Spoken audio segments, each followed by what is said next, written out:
கொஞ்சம் மேலே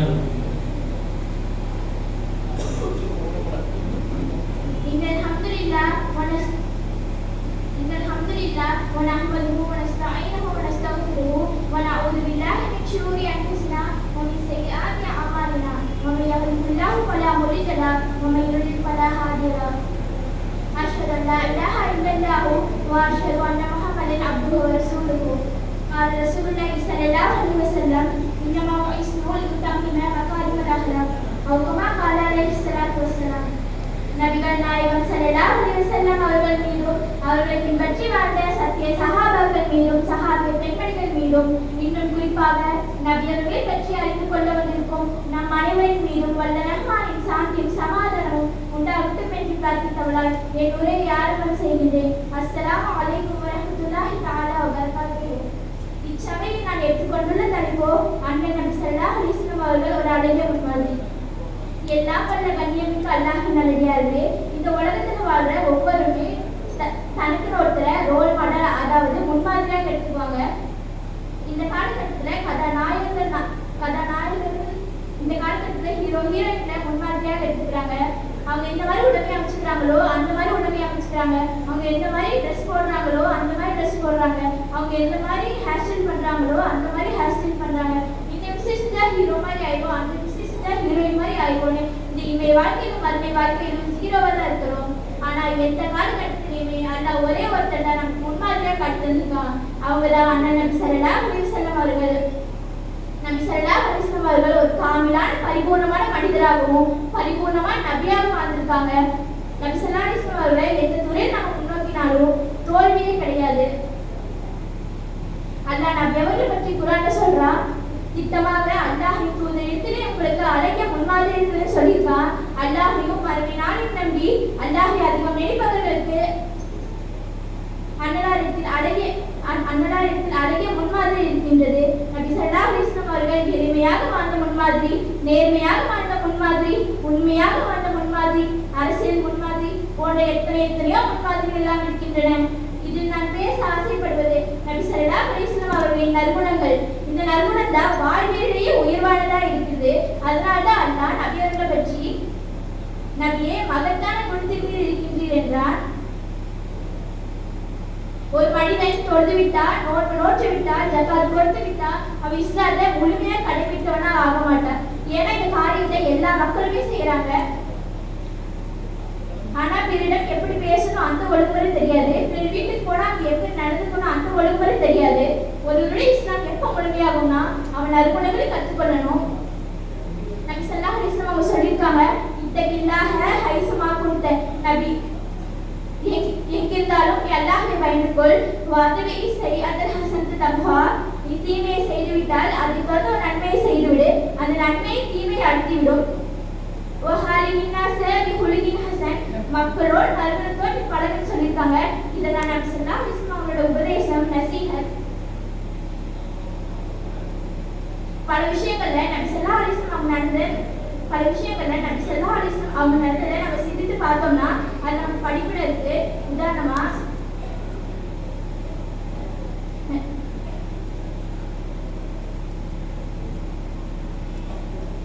நபி ஸல்லல்லாஹு அலைஹி வஸல்லம் அவங்க இப்போ வீட்டுக்கு போனாங்கன்னா கதவு தட்டும் போது கதவு நேரா நிற்க மாட்டாங்களாமா.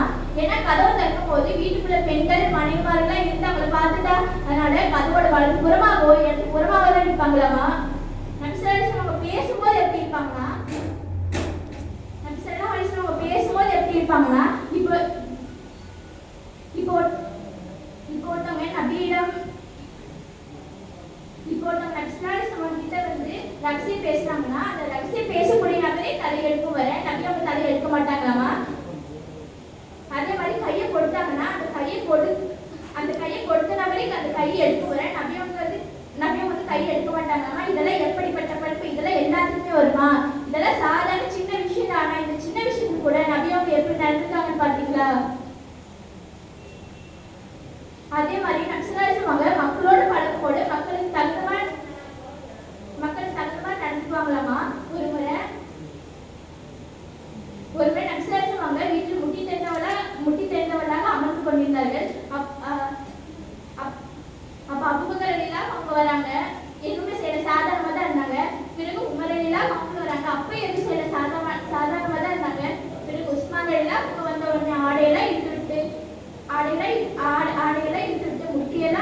கேட்டாங்களாமா. அதுக்கு ஆயிஷா எல்லாம் அவங்க கேட்குறாங்க, அல்லாஹ் தூதரே, என் தந்தை அபூபக்கர் வந்தார், நீங்க இதை செய்யல.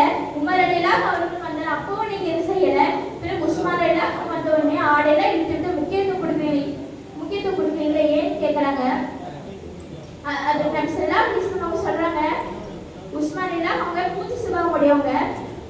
நான் இந்த நிலையில இருந்தேன்னா அவங்க என்கிட்ட பேச வந்ததே பேசாம போயிடுவாரு. அப்ப அவருக்கு தகுமா நம்ம நடந்துக்கணும்னு சொல்றாங்க. ஒரு சஹாபி நபி ஸல்லல்லாஹு அலைஹி வஸல்லம் அவங்க விருந்துக்கு அழைக்கிறாங்க.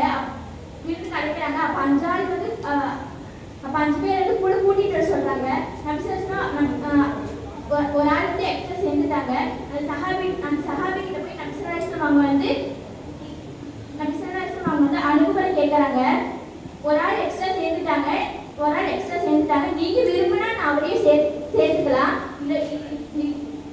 இல்லைன்னா அவரே அனுப்பி விட்டாருன்னு சொல்றாங்க. அதுக்கு சஹாபி கூட்டிட்டு வாங்கன்னு சொல்றாங்க.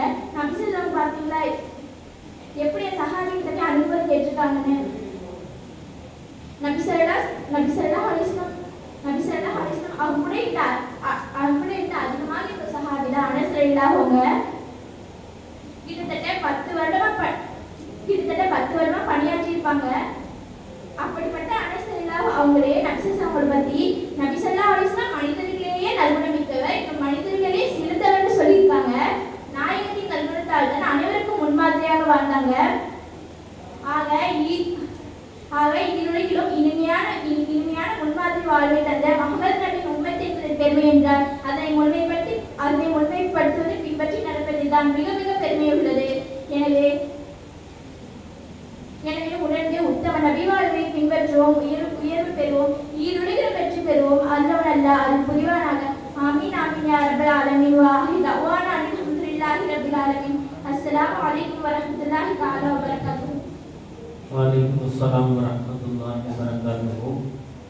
அடுத்த போட்டியாளர் ரன்சியா ஃபாத்திமா.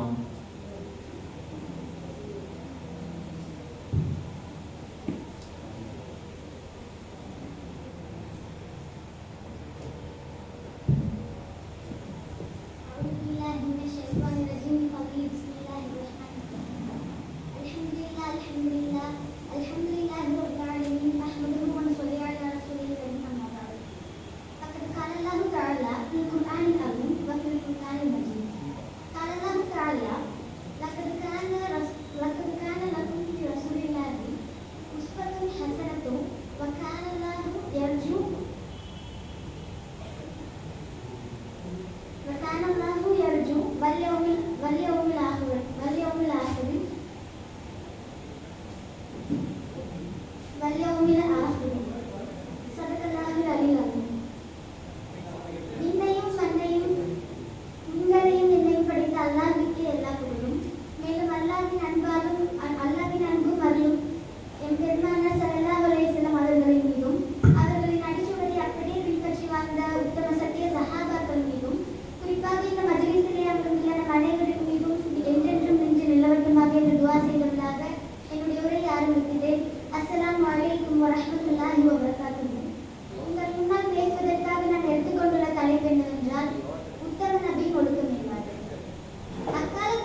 நீங்க இந்த உலகத்துல இருக்கிற எல்லாத்தை விடவும் நீங்க பரம ஏழையா இருந்தாலும் பரவாயில்ல, ஒழுக்கத்தோட வாழ்றீங்க அப்படின்னா அதுதான் ஒரு உண்மை மனிதனுடைய வாழ்க்கை.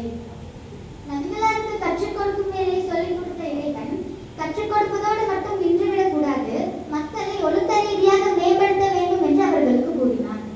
இதனால்தான் நபி ஸல்லல்லாஹு அலைஹி வஸல்லம் அவர்களே நபித்துள்ளார்கள், நான் சங்கை மிகு நற்குணத்தை பூர்த்தி செய்வதற்காகவே அனுப்பப்பட்டுள்ளேன். இந்த மார்க்கம் 3 பங்கு என்றால் அதில் 2 பங்குகள் ஒழுக்கம், மீதி இருக்கும் ஒரு பகுதி தான் மீதி இருக்க ஒரு பங்கு தான் தீனுல் இஸ்லாம். நபி ஸல்லல்லாஹு அலைஹி வஸல்லம் அவர்கள் இந்த உலகில் செய்த எல்லா புரட்சிகளை விடவும் இன்னும் அவர்கள் கொண்டு வந்த எல்லா நல்லறங்களை விடவும் மிகவும் சிறந்ததாக பாராட்டப்பட வேண்டிய விஷயம் நபி ஸல்லல்லாஹு அலைஹி வஸல்லம் அவர்கள் மேற்கொண்ட ஒழுக்க பணிகள். இன்றைக்கு இளைய தலைமுறையிடம் மலிந்து வரக்கூடிய விஷயம் பொது ஒழுங்கினங்கள். ஆயிரக்கணக்கான கனவுகளோடும் கற்பனைகளோடையும் எதிர்கால திட்டங்களோடும் பெற்றோர்கள் அவங்களுடைய பிள்ளைகளை ஸ்கூலுக்கும் காலேஜுக்கும் அனுப்பி வைக்கிறாங்க. ஆனால் பிள்ளைகளின் பொது நடவடிக்கைகளை பார்த்தால் இந்த சமூகம் சீர்குலைந்து விடுமோ என்ற அச்சம் ஏற்படுகின்றது. அந்த அளவுக்கு ஒழுங்கீனமானவர்களாக இருக்காங்க இந்த கால இளைய தலைமுறையினர்கள். அல்லாஹ் தஆலா குர்ஆன்ல எல்லாத்துக்குமே ஒவ்வொரு உதாரணங்களை சொல்றான். அந்த மாதிரி சொல்லியிருக்கும் ஒரு எறும்பு, ஆடு, மாடு, தேனி, ஈ, கொசு இது எல்லாத்தையுமே அல்லாஹ் சொல்றான். ஆனா கல்வி கற்பதுடன் ஒழுக்கம் இல்லாதவர்களுக்கு கூடிய உதாரணம் தான் குர்ஆனில் கூறப்பட்டுள்ள உதாரணங்களிலே வைத்து மிகவும் மோசமான உதாரணமாகும். ஒரு இடத்துல அல்லாஹ் தஆலா கழுதைன்னு சொல்றான், இன்னொரு இடத்துல நாய்ன்னு சொல்றான். ஏன் அப்படின்னா நம்ம ஜும்மா சூரால அல்லாஹ் தஆலா சொல்றான், தௌராத் வேதத்தை கற்று அதன்படி ஒழுகாதவர்கள் கழுதையை போன்றவர்கள் ஆவார்கள். இன்னும் சூரா அஹ்ஸாபில் அல்லாஹ் தஆலா சொல்றான், நான் மனிதர்களுக்கு நான் எவருக்கு கல்வி ஞானத்தை கொடுக்கின்றேனோ அவர் உலக கல்வியில் எந்த துறை வேண்டுமானாலும் படித்துக் கொள்ளட்டும், ஆனால் அந்த கல்வியுடன் அவருக்கு ஒழுக்கமில்லை என்றால் அவர் நாயை போன்றவர் ஆவார். நாக்கை கீழே தொங்கவிட்டு அழைத்துக் கொண்டிருக்கும் நாயை போன்றவர் ஆவார். நபி ஸல்லல்லாஹு அலைஹி வஸல்லம் இப்ப நம்ம கல்வி கற்றுக்கிறதுக்காக பள்ளிக்கூடங்களுக்கும் கல்லூரிகளுக்கும் போறோம். கல்வி மட்டும் போதும், ஒழுக்கம் வேண்டாம் அப்படின்னு நினைச்சு பட்டப்படிப்புகள் எல்லாத்தையும் படிக்க வைக்கிறாங்க. ஒழுக்கம் வேண்டாம்னு நினைக்கிறது இல்லை, ஆனா ஸ்கூலுக்கு காலேஜுக்குலாம் போனாலே குழந்தைகள் ஒழுக்கம் இல்லாம மாறிடுறாங்க. பள்ளிக்கூட கல்வியாகட்டும் கல்லூரி கல்வியாகட்டும் ஒழுக்கம் இல்லாமல் அவர்கள் கல்வி மட்டும் கற்று 1000 பட்டங்களை பெற்றாலும் அவர்களிடத்தில் ஒழுக்கம் இல்லை என்றால் அவர்கள் நாய்க்கு சமம், இன்னும் கழுதைக்கு சமம் என்று திருக்குர்ஆன் கூறுவதை நாம் பார்க்கின்றோம். நபி ஸல்லல்லாஹு அலைஹி வஸல்லம் அவர்கள் மதீனாவில் முதலாக ஆரம்பித்த பள்ளிக்கூடத்தின் பெயர் தான் திண்ணை பள்ளிக்கூடம். அங்கு நபி ஸல்லல்லாஹு அலைஹி வஸல்லம் அவர்கள் மார்க்கத்தை பற்றி போதித்ததை விட ஒழுக்கத்தை தான் அதிகமாக கூறியுள்ளார்கள். இந்த காலத்துல இருக்கவங்கலாம் நம்ம ஒழுக்கம் இல்லாதவங்கள தான் பார்க்க முடியுது. தலையெல்லாம் ரசூலா பரட்டை தலை இருக்கிறது விரும்பினது கிடையாது. ஆனா இந்த காலத்துல எல்லாம் பரட்டை தலை தான் வச்சிருக்காங்க. கேட்டா ஸ்டைல் அது இதுன்னு சொல்றாங்க. ஆனா அது ஸ்டைல் கிடையாது, அது ஒழுக்கக்கேடான செயல். நபி ஸல்லல்லாஹு அலைஹி வஸல்லம் அவங்களுடைய மஜ்லிஸ்க்கு ஒரு மனிதர் பரட்டை தலையுடையவராக வராங்க. ரசூலுல்லாஹி ஸல்லல்லாஹு அலைஹி வஸல்லம் அவங்கள நேரடியா கை நீட்டி சொல்லாம பொதுவா சொல்றாங்க, உங்களில் ஒருவருக்கு தலைவாரி கொள்ளக்கூடவா சீப்பு எதுவும் கிடைக்கவில்லை அப்படின்னு சொல்லி கேட்கிறாங்க. உடனே அந்த மனிதர் அங்கிருந்து எந்திரிச்சு போய் அவருடைய தலையை சரி செஞ்சுட்டு எல்லாமே சரி பண்ணிட்டு வந்து உட்கார்ந்துடலாம். இந்த மாதிரி சின்ன சின்ன விஷயங்களிலிருந்து தலைவாருவதிலிருந்து முடிவெட்டுவது வரைக்கும் நபி ஸல்லல்லாஹு அலைஹி வஸல்லம் அவர்கள் நமக்கு ஒழுக்க முறைகளை கற்றுத் தந்துள்ளார்கள். ஒரு நபித்தோழர் இருக்காங்க நபி ஸல்லல்லாஹு அலைஹி வஸல்லம் காலத்துல. அவர் ஒரு கிராமவாசி. பெண்கள் முடி வளர்க்கறது மாதிரி முதுகு வரைக்கும் அவங்களுடைய முடி வளர்த்திருக்காங்க. ஒரு நாள் அவங்கள பத்தி பேச்சு வருது. நபித்தோழர்கள் எல்லாருமே அவருடைய முடியை பத்தி பேசுறாங்க. அப்போ நபி ஸல்லல்லாஹு அலைஹி வஸல்லம் அவங்க சொல்றாங்க, அவர் நல்ல மனிதர் தான், ஆனா அவரோட முடி வெட்டிட்டாங்கன்னா இன்னும் கொஞ்சம் நல்லா இருக்கும்னு சொல்றாங்க. உத்தம நபி ஸல்லல்லாஹு அலைஹி வஸல்லம் அவர்களுடைய மரண தருவாயில் கூட யா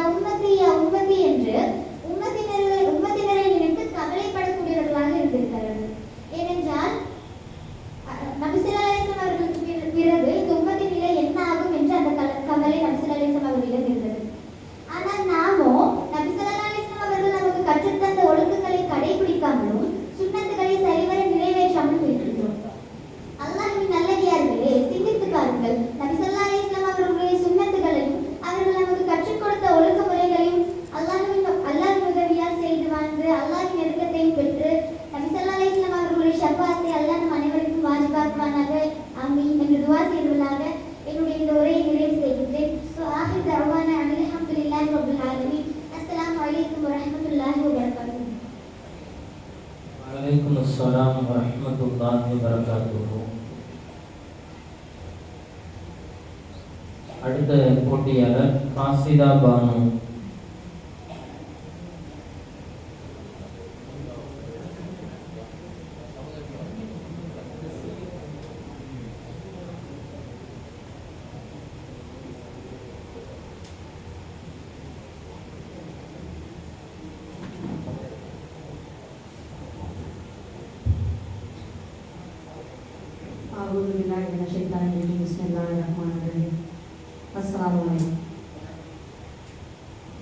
அளவற்ற அருளாளனும் அன்புடையவனுமாகிய அல்லாஹ்வின் திருப்பெயரால் துவங்குகின்றேன். தலைப்பு: அண்ணல் நபிகளார் ஸல்லல்லாஹு அலைஹி வஸல்லம் அவர்கள் ஓர் அழகிய முன்மாதிரி. இது தலைப்பு மட்டுமல்ல, இந்த உலகத்தில் இன்று மட்டுமல்ல, இன்னும் எத்தனை ஆயிரம் ஆண்டுகள் கழித்தும் ஓர் மனித இனம் தோன்றுமேயானால் அந்த இனத்திற்கான வழிகாட்டியாக நபிகளார் அவர்கள் இருப்பார் என்பதில் எந்தவித சந்தேகமும் இல்லை. அவரை ஏன் நாம் ஒரு முன்மாதிரியாக எடுத்துக்கொள்ள வேண்டும்? இங்கு இஸ்லாத்தை சார்ந்த மனிதர்கள் இருக்கின்றீர்கள், சகோதர சகோதரிகளான மாற்று மதத்தை சார்ந்தவர்களும் இருக்கின்றீர்கள். அப்படி இருக்கும் பொழுது அவரை ஏன் அனைவரும் முன்மாதிரியாக எடுத்துக்கொள்ள வேண்டும்? காரணம், நபிகளார் அவர்கள் ஒரு மதத்திற்கான தலைவர் அல்ல. நபிகளார் அவர்கள் ஒரு மனிதத்திற்கான தலைவர். அவர் மனித குலத்திற்கான தலைவர். அவர் தழுவியது இஸ்லாம் மதம்தான். ஆனால் அவர் எடுத்துரைத்த அறிவுரைகள் ஒவ்வொன்றும் மனித குலத்திற்கானது. நாம் இப்போதெல்லாம் வறுமை என்று எதை பார்க்கின்றோம்? என்னால் ஒரு வாகனம் வாங்க முடியவில்லை, என்னால் ஒரு நல்ல ஆடை எடுத்துக்கொள்ள முடியவில்லை, என்னால் ஒரு அலைபேசி வாங்க முடியவில்லை, எங்கள் வீட்டில் இந்த பொருட்கள் எல்லாம் இல்லை, அதனால் நாங்கள் வறுமையில் இருக்கின்றோம் என்று நாம் நினைத்துக் கொண்டிருக்கின்றோம். ஆனால் நபிகளார் அவர்கள் வறுமையில் இருந்தார்கள். எப்படி என்று தெரியுமா? தொடர்ந்து 3 நாட்கள் சாப்பிடாமல் இருந்தார்கள். அப்படிப்பட்ட ஒரு வறுமை. அந்த சமயத்திலே நபிகளார் அவர்கள் கையில் 6 திர்ஹம் காசுகளோடு வீட்டை நோக்கி பயணித்துக் கொண்டிருக்கின்றார். வீட்டில் அவருடைய மனைவியும் குழந்தைகளும் தொடர்ந்து 3-4 நாட்களாக சாப்பிடவில்லை. உடனே இந்த காசை கொண்டு ஏதாவது வாங்கி சமைக்கலாம் என்று சென்று கொண்டிருக்கின்றார். அப்போது வழியிலே ஒருவர் நபிகளார் ஸல்லல்லாஹு அலைஹி வஸல்லம் அவர்களை சந்திக்கின்றார். சந்தித்து சொல்கின்றார், ஐயா, மிகவும் வறுமையில் இருக்கிறேன், சாப்பிட்டு ரொம்ப நாள் ஆகிவிட்டது, ஏதாவது கிடைக்குமா என்று. நபிகளாருக்கு என்ன செய்வதென்றே தெரியவில்லை. ஏனென்றால் அவரும் அதே ஒரு நிலையில் தான் இருக்கின்றார். அப்பொழுது அந்த வழிபோக்கர் சொல்கின்றார், என்னிடம் ஒரு குதிரை இருக்கின்றது, இந்த குதிரையை நீங்கள் உங்களிடம் எவ்வளவு பணம் இருக்கோ அதை கொடுத்து வாங்கிக் கொள்ளுங்களேன் என்று சொல்லும் போது, குதிரையை வாங்குவதற்காக அல்ல, அவரின் பசியை போக்குவதற்காக கையேந்தி நின்ற கரத்திற்கு உதவியாக இருக்க வேண்டும் என்று, மன்னித்துக் கொள்ளுங்கள், என்னிடம் 6 திர்ஹம் தான் இருக்கிறது, இந்த குதிரையோ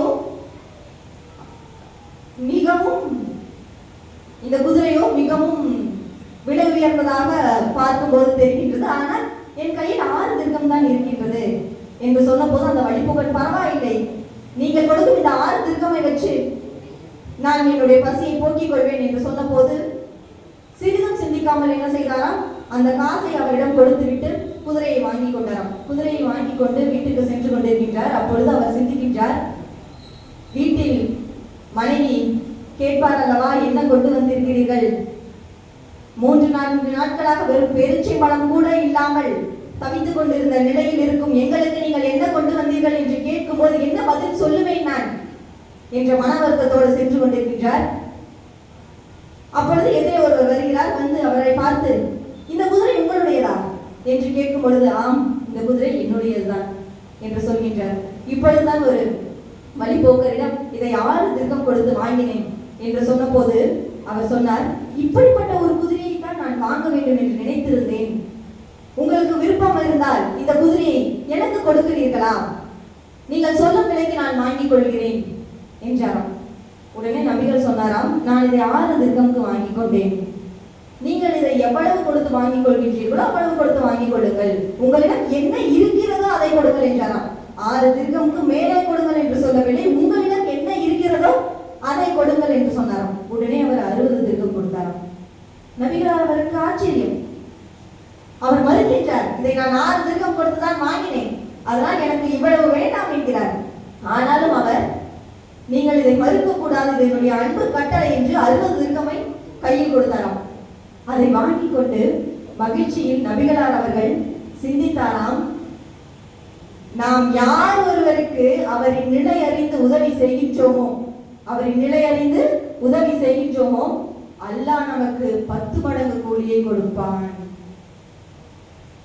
இப்படி பாருங்க, இன்றைக்கு நாம் வறுமையில் இருக்கிறோம் என்று சொன்னால் முதலில் தனக்கு போகத்தான் தானமும் தர்மம் என்ற எண்ணிக்கொண்டு நாம் நன்றாக இருந்தா போதும், நம்முடைய குடும்பம் நன்றாக இருந்தா போதும் என்றுதானே எண்ணிக்கொண்டிருப்போம்.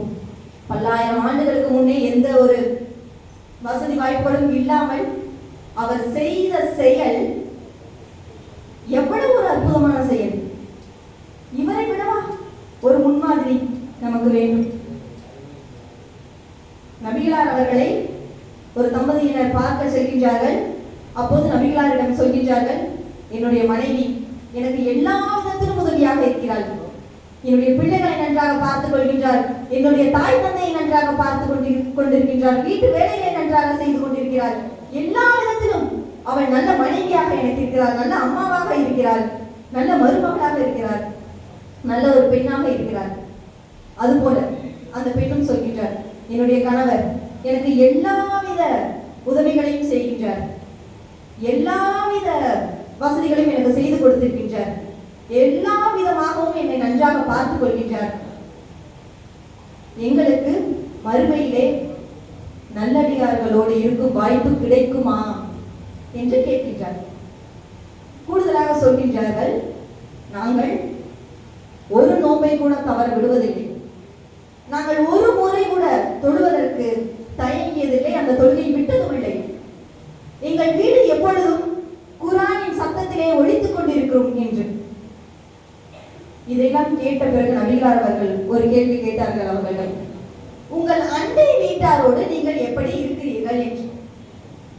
உங்கள் அண்டை வீட்டாரோடு நீங்கள் எப்படி இருக்கிறீர்கள் என்று கேட்டபோது அவர்கள் சொன்னார்களாம், நாங்களும் எனது அண்டை வீட்டாரும் பேசுவதில்லை. என்ன காரணம்? தண்ணீர் பிடிக்கும் போது சண்டை, குப்பைகளை அகற்றுவதில் சண்டை, துணிகளை காயப்படுவதில் சண்டை. மனிதராக பிறந்த ஒருவர், இஸ்லாத்தை தழுவிய ஒருவர், எவ்வளவு ஆகச்சிறந்த மனிதராக இருந்தாலும், இஸ்லாத்தின் கடமைகளை நிறைவேற்றினாலும், எப்போது நீ அண்டை வீட்டுக்காரருடன் முரண்பட்டு சண்டையிட்டு இருக்கிறாயோ அன்று நீ எவ்வளவு நல்ல பாக்கியம் செய்திருந்தாலும், எவ்வளவு புண்ணியங்கள் நீ செய்திருந்தாலும், எவ்வளவு முறை நீ தொழுது தொழுது தொழுது அல்லாஹ்விடம் துவா கேட்டாலும் அந்த துவாவை அல்லாஹ் ஏற்றுக்கொள்ள மாட்டான். அப்படி ஒரு அண்டை வீட்டாரோடு எப்படி உறவாட வேண்டும் என்று கற்றுக் கொடுத்தவர் நபிகளார் ஸல்லல்லாஹு அலைஹி வஸல்லம் அவர்கள். இன்றைய காலகட்டத்தில் அரசியலை பார்த்திருப்போம், குடும்பங்களை பார்த்திருப்போம். நாம் ஒருவருக்கு ஒருவர் எப்படி எல்லாம் வாக்கு கொடுத்துக் கொள்வோம் என்றால், வந்து விடுவேன், செய்து விடுவேன், ஆனால் அந்த வாக்கை நாம் நிறைவேற்றுவோமா என்றால் கிடையாது. வர முடியவில்லை, செய்ய முடியவில்லை, இப்போது அதற்கு என்ன செய்ய போகிறீர்கள், அதுக்கு இப்ப நான் என்ன பண்ணணும், முடியல, வரல, மிகவும் எளிமையா சொல்லிட்டு போயிடுவோம். ஆனா நபிகளார் அவர்களுக்கு ஒரு கனவு வருது. அது என்ன மாதிரி கனவு அப்படின்னா, மக்காவிற்கு சென்று வழிபடுகிற மாதிரி ஒரு கனவு வருது. அந்த கனவை நிறைவேற்றியே ஆக வேண்டும் என்று மதீனாவிலிருந்து மக்காவிற்கு அவர் புறப்படுகிறார். எப்படி? 1400 பேரோடு புறப்படுகிறார். ஆனால் மக்காவிலே அவரை உள்ளே அனுமதிக்க மாட்டோம் என்று குறைஷிகள் தடையாக இருக்கின்றார்கள். அவர்களிடம் 200 குதிரைப்படை தான் இருக்கிறது. இவரிடம் 1400 வீரர்கள் இருக்கிறார்கள். முடிந்திருந்தால் போர் செய்திருக்கலாம், நியமித்திருந்தால் அவர்களை கொன்றிருக்கலாம். ஆனால் அவர் அப்படி செய்யவில்லை. பொறுமையோடு இருந்தார், மிகவும் பொறுமையோடு இருந்தார்.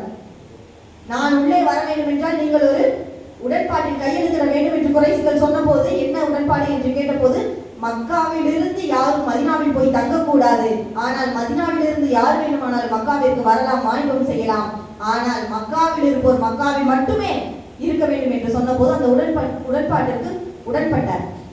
ஆனால் அந்த உடன்பாடு பிற்காலத்தில் குறைஷிகளுக்கே ஆபத்தாக போனது. அப்படி பொறுமையிலும் உதவி செய்வதிலும் சகோதரத்துவம் பேணுவதிலும், ஏன் ஒவ்வொருத்தருடனும் நன்றாக எந்தவித பாகுபாடுமின்றி சகோதர சகோதரிகளாக பழக வேண்டும் என அனைத்து விதங்களிலும் முன்மாதிரியாக இருந்தவர் நபிகள் ஸல்லல்லாஹு அலைஹி வஸல்லம் அவர்கள். மீண்டும் ஒரு முறை சொல்கிறேன், அவர் மதத்திற்கான தலைவர் அல்ல, அவர் மனிதத்திற்கான தலைவர். அதனால் அவரை பின்பற்றுவோம் என்று. அஸ்ஸலாமு அலைக்கும்.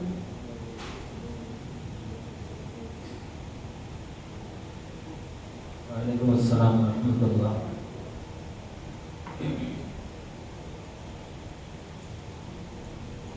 அடுத்த போட்டியாளர் சுஹானா.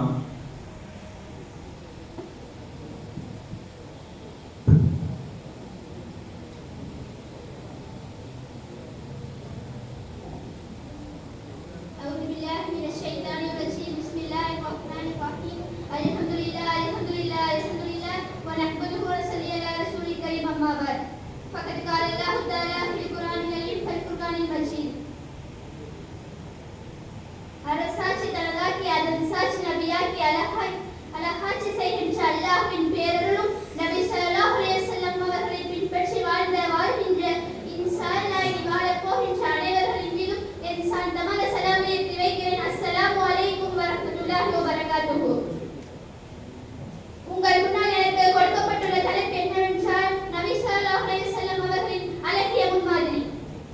லகத் கான லக்கும் ஃபீ ரசூலில்லாஹி உஸ்வத்துன் ஹஸனத்துன் கான யர்ஜுல்லாஹ யௌமல் ஆஹிரி வذكرல்லாஹ கஸீரா. அல்லாஹ்வை மறுமை நாளையும் நம்பிக்கை கொண்டு அல்லாஹ்வை நன்கு நினைவு கூறுங்கள். அல்லாஹ்வின் தூதரிடம் ஒரு அழகிய முன்மாதிரி இருக்கின்றது.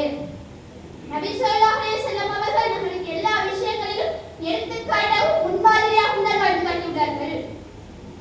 ஒரு தலைவராக எடுத்தாலும், இன்னும் ஒரு தந்தையாக எடுத்தாலும், இன்னும் ஒரு மாமனாராக எடுத்தாலும், ஒரு முதலாளியாக எடுத்தாலும், ஒரு பொறுமையாளராக எடுத்தாலும், அனைத்து விஷயங்களும் நபி அவர்கள் ஒரு முன்மாதிரியாக நம் அனைவருக்கும் வாழ்ந்து காட்டியுள்ளார்கள்.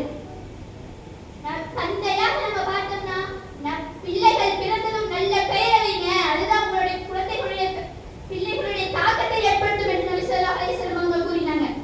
நபி அவர்கள் நல்ல பெயரை வைப்பது மட்டுமின்றி நல்ல ஒழுக்கங்களையும் கற்றுக் கொடுங்கள். உங்களுடைய குழந்தைகளுக்கு நீங்கள் விட்டு செல்லும் செல்வமே ஒழுக்கத்தை கற்பித்து செல்வது என்று கூறினார்கள்.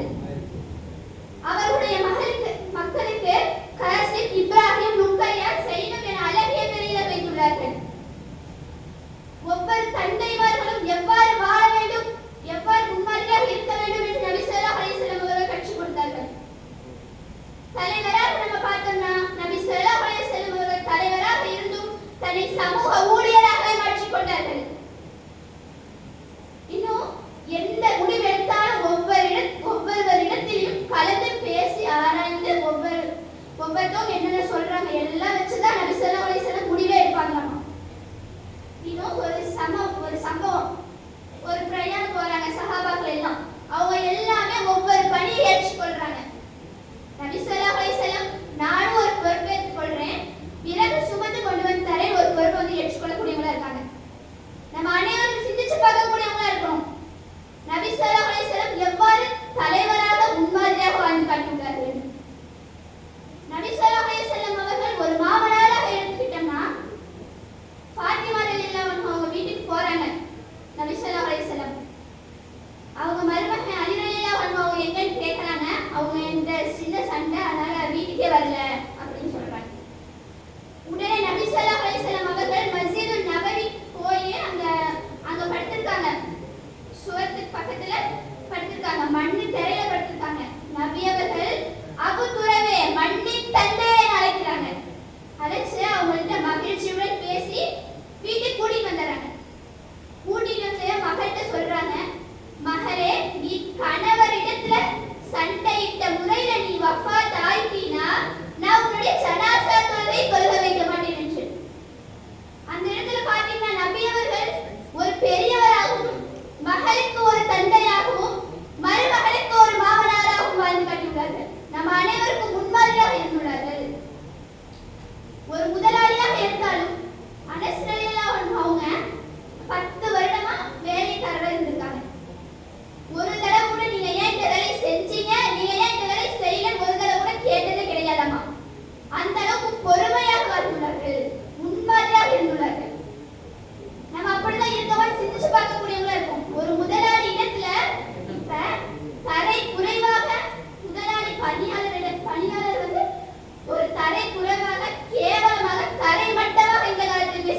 அவர்கள் ஆட்டிற்கு அவர்களே பால் கறந்து கொள்வார்கள், இன்னும் எனக்கு வேலை உதவிகரமாக இருப்பார்கள் என்று. ஒவ்வொருவரும் சிந்திச்சு பார்க்கக்கூடியவங்களா இருக்கும். கணவர்மார்கள் இப்படித்தான் நடந்து கொள்வார்கள், முன்மாதிரியாக வாழ்ந்து காட்டியுள்ளார்கள். ஒரு தடவை நபி ஸல்லல்லாஹு அலைஹி வஸல்லம் அவங்க இந்த ஒரு சம்பவமே போதும் நபி அவர்கள் எவ்வாறு வாழ்ந்தார்கள் என்பதற்கு. தாயிப் நகரத்துக்கு போறாங்க, இஸ்லாத்தை தழுவுங்க ஏத்துக்குங்கன்னு சொல்லி. அங்க இருக்க மக்கள் என்ன பண்றாங்க, பெரியவர்கள் சிறியவர்களை வைத்து கல்லால் அடிக்கிறாங்க நபி அவர்களை. நபி அவர்களுக்கு ரத்தம் வழிந்தோடுகிறது. அந்த இடத்துல ஒரு சஹாபி சொல்றாங்க, நபியே நீ அல்லாஹ்விடம் துஆ செய், இந்த மக்களை அழிச்சிருன்னு சொல்லி. நபி அவர்கள் அந்த இடத்துல துஆ செய்றாங்க, என்னுடைய இந்த உம்மத்துகள் இந்த இஸ்லாத்தை ஏற்றுக்கலைனாலும் இவங்களுடைய சந்ததிகளாவது இஸ்லாத்தை ஏற்றுக்கொள்வார்கள் என்று கிருபை செய்த அல்லாஹ் துஆ செய்றாங்க. சிந்திச்சு பார்க்கக்கூடியவங்களா இருக்கணும். நம்ம நபி ஸல்லல்லாஹு அலைஹி வஸல்லம் அவர்கள் எல்லா இடத்திலும் ஒரு முன்மாதிரியாக வாழ்ந்து காட்டியுள்ளார்கள். இந்த ஜெனரேஷன் இந்த காலகட்டத்தில் பார்த்தீங்கன்னா உங்களுடைய ரோல் மாடல் யாரு, முன்மாதிரி யாருன்னு கேட்டாவே தலை சீவலிருந்து கீழே செருப்பு போடுறவரை சொல்றாங்க. சினிமாவை பார்த்து கொண்டு நடிகர் நடிகையைத்தான் சொல்லக்கூடியவர்களா இருக்காங்க. இதெல்லாம் இன்மையிலும் மறுமையிலும் வரவே வராது. நம்ம கூட அழிஞ்சு போகக்கூடிய உலகம். நபி ஸல்லல்லாஹு அலைஹி வஸல்லம் அவர்களுடைய முன்மாதிரியை பின்பற்றினால் இன்மையிலும் சரி மறுமையிலும் சரி நம்ம வெற்றி பெறக்கூடியவராக இருப்போம். எனவே இன்ஷா அல்லாஹ் நபி ஸல்லல்லாஹு அலைஹி வஸல்லம் அவர்களை முன்மாதிரியை பின்பற்றி வாழ வல்ல ரஹ்மான் உங்களுக்கும் எனக்கும் தௌஃபீக் செய்வானாக. வாஹித் தவானா அல்ஹம்துலில்லாஹி ரப்பில் ஆலமீன். அஸ்ஸலாமு அலைக்கும் வரஹ்மத்துல்லாஹி வபரகாத்துஹு. வலைக்கும் அஸ்ஸலாம் வரஹ்மத்துல்லாஹி வபரகாத்துஹு. அடுத்த போட்டியாளர் விஜயராஜ்.